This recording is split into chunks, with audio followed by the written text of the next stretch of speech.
in this video, we're going to be talking about how we use a yoga strap. Now, just so you know, you can substitute a strap with a belt, a towel in many cases, many instances. And if you are going to use a strap that isn't, if you're going to try and use an exercise strap, just make sure it's not flexible. It's not the end of the world if it's kind of elastic and flexible, but the yoga strap itself is really not elastic, and that has its own benefits. But again, it's okay if that's all you have available right now. So basically, the yoga strap is used to make postures accessible without strain. So say we're trying to do a seated forward fold and our hamstrings are a bit tight. Well, we could put a strap around the feet and that can assist us. As you see, I have my blanket here too, which we discussed in the video on how to use a yoga blanket. And here I'm just going to show that I'm on the blanket to also help kind of bring my pelvis into a more of a forward tilt. But if I try to come forward with my hands and they're kind of like reaching and I'm kind of collapsing here, trying to reach, this is common. Please don't judge yourself too harshly. This is very common. But if that is the case, you might enjoy using a strap. You can take a strap around the feet, and that just makes it a little bit more accessible. So if I can't reach my feet, I can reach the strap, right? And I can allow the spine to grow tall and get a nice stretch. Even if you're here, if you're pretty tight in the hamstrings, even up here, you might feel it. That's okay, but otherwise, maybe coming forward a bit if it's accessible. And that's true in this posture, the seated forward fold called Paschimottanasana. Or you can do this in another posture, Janushirasana, or head to knee pose. You don't have to get your head to the knee, that's just the name. But the same premise, having the strap around the foot makes it a little bit more accessible without rounding or forcing.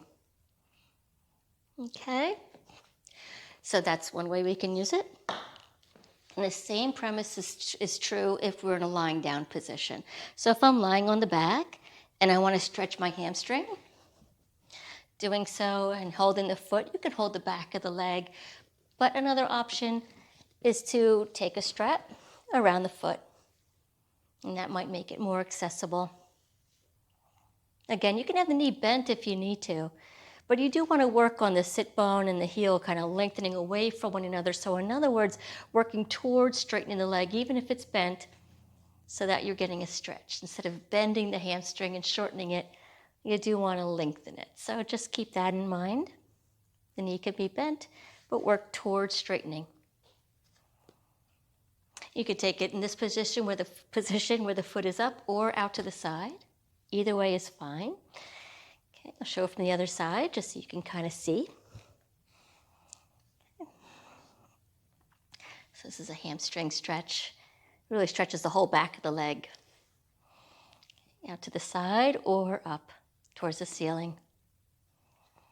You can also do this with your feet wide.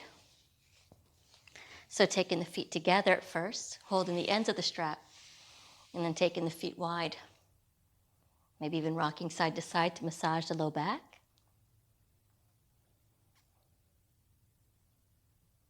Okay, so those are some ways. Another way you can use the strap, and I should mention that when you're holding the strap, even when it's behind your back, your hands are behind the back, you want to have the strap, you want to hold the strap so that your thumbs are pointing towards one another.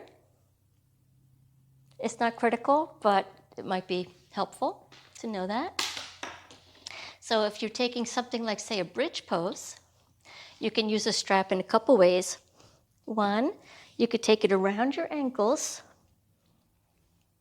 and then when you come up into your bridge, you can really roll the shoulders open and have something to kind of hold on to. Another option is just to hold the sides of the mat, by the way, but you can either do that, or you can take the strap between your hands, behind your back, thumbs pointing, palms down, and the thumbs pointing towards one another. And the purpose for this is to create a little bit of space between the hands. Sometimes taking the hands together, see if you can watch what happens to my shoulders and my neck. Sometimes bringing the hands together causes this. The shoulders to round forward and the neck to kind of collapse. And what we want to do is have the neck in a natural position and the shoulders rolled open.